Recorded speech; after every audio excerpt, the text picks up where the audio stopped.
So you got to let me know.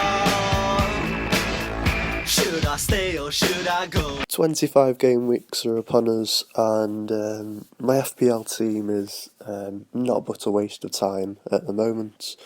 I can claw it back, and a double game week will prove decisive. There's still a lot to play for, but I am slipping. I'm doing an Aston Villa at the moment, just not quite up to the standard of the Premier League, with 5 points above the average. 50 points would normally be a decent game week, but this time round it wasn't. And the main reason behind that was me selling Mahrez a couple of weeks ago, and I made a bold claim that he wouldn't score many points in his tough fixtures, including Liverpool, Arsenal and Man City. Now, I didn't expect him to do as well as he has done, and that was a mistake. But then again, when I look at the players I've had instead of Mahrez, like Barkley and Firmino, Barkley scored 13 points in the previous week, and Firmino scored 13 this week, so it wasn't that big a deal.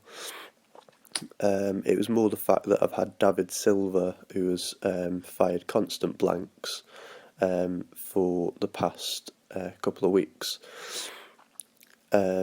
So actually, I should have had a 7.3 rated player instead of 10.0 David Silva. So, yeah, the Premier League doesn't make much sense, and I'm playing a game where I'm expected to predict the outcome of Premier League matches. Now, it isn't an easy thing to do, and sometimes I can get it wrong. So I've slipped almost outside the top million in a season where Leicester are top of the league, and it's been a crazy season. Cannot believe it. We all thought Leicester would slip off the pace when they were top at Christmas with a lack of squad depth, etc., etc. But they're now 5 points clear. So, like I said, the Premier League doesn't make much sense, and that's why we love it. And the fact that FPL is such a hard game to play just makes it more playable. So, the beauty of FPL is, even if you have a bad week, there's normally a game week in store just round the corner. So I look forward to game week 26 and what that brings, and I'll have Riyad Mahrez back for that week. So things could be looking up. Like I said, I didn't expect Mahrez to score so well in three, I thought, tough games. Stoke at home, well, it should be a tough game for Leicester, but it just isn't this season. Same goes for Liverpool and Man City, where he's scored, over 6 points, or at least 6 points, and he looks like doing the same against Arsenal. So it has been a crazy season, and I'll hold my hands up and accept defeat on Riyad Mahrez. If you look at his history, I actually lost my passion for Riyad Mahrez. I lost my enthusiasm for his point scoring, especially when he blanked, I think, 3 game weeks in a row, and people started to sell him. I actually didn't straight away, but then I looked at his fixtures and conceded that he wasn't going to score big points in the near future. So, if you can see there, that's 5 blanks in a row from Leicester, from Liverpool away to Villa away.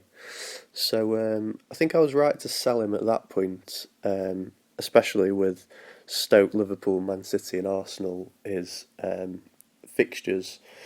But it's just been well, say one of those seasons just been an exaggeration of the Premier League, and the fact that Mahrez, a player who is relatively unknown, has been the player of the season so far, is just incredible. Mahrez is essential.